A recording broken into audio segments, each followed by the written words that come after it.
સુરતના લીંબાયતમાં પત્નીએ કરી છે પતિની હત્યા। પત્નીએ દૂધમાં ઝેર નાખી પતિની હત્યા કરી નાખી।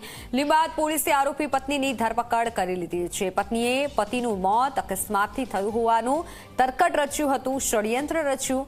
ઇશરત નામની મહિલા પતિની હત્યા કરી નાખી। મૃતકનો ફોરેન્સિક પીએમ થતા સમગ્ર હકીકત બહાર આવી। ઘરકંકાસના કારણે પતિ પત્ની વચ્ચે ઝઘડા થતા હતા, અણબનાવ હતો અને જેથી પત્નીએ આ કર્યાનું અનુમાન લગાવાઈ રહ્યું છે। હાલ તો પત્નીની ધરપકડ પોલીસે કરી લીધી છે।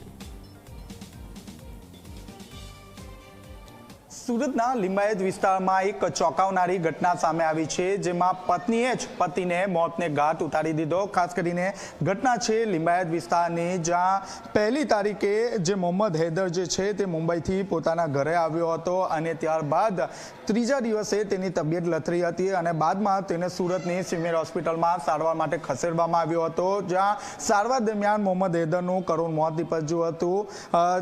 મોહમ્મદ હૈદરના મૃત્યુ બાદ તેની ડેડ બોડી તેના ઘરે લઈ જવાઈ હતી, પરંતુ તેમનો જે ભાઈ છે તે ભાઈ દ્વારા અંતિમ સંસ્કાર તેમના વતન કરવાની હદ પકડી હતી, પરંતુ પત્નીએ જે તેનો જે અંતિમ સંસ્કાર છે તે સુરત ખાતે જ કરવાની હદ પકડી હતી। આ દરમિયાન પત્નીનો જે ભાંડો છે તે ભાંડો ફૂટી ગયો હતો અને ભાઈ દ્વારા જે મૃતકની જે પત્ની છે તેની પૂછપરછ કરવામાં આવી હતી, જેમાં પત્ની ભાંગી પડી હતી અને તેણે જ કબૂલાત કરી હતી કે તેના જે પતિ છે મોહમ્મદ હૈદર તેની જ હત્યા તેને કરી છે। ખાસ કરીને મોહમ્મદ હૈદર જે છે તે મુંબઈ ખાતે મજૂરી કામ કરતો હતો અને મહિનામાં એક વખત તે સુરત ખાતે આવતો હતો, પરંતુ છેલ્લા કેટલાય સમયથી બંને વચ્ચે અણબનાવ ચાલતા હતા। વારંવાર કોઈક નાની વાતને લઈને ઝઘડો ચાલતો હતો, જેને કારણે જે તેની પત્ની જે છે તે મોહમ્મદ હૈદર જ્યારે ઘરે આવ્યો ત્યારે દૂધમાં ઉંદર મારવાની જે દવા છે તે દવા ભેળવી દીધી હતી અને ત્યારબાદ તેને મોતને ઘાટ ઉતારી દેવામાં આવ્યો છે। હાલ તો સમગ્ર જે બનાવ છે તે બનાવમાં લીંબાયત પોલીસે મૃતકની જે પત્ની છે તેની ધરપકડ કરી છે અને વધુ તપાસ હાથ ધરી છે।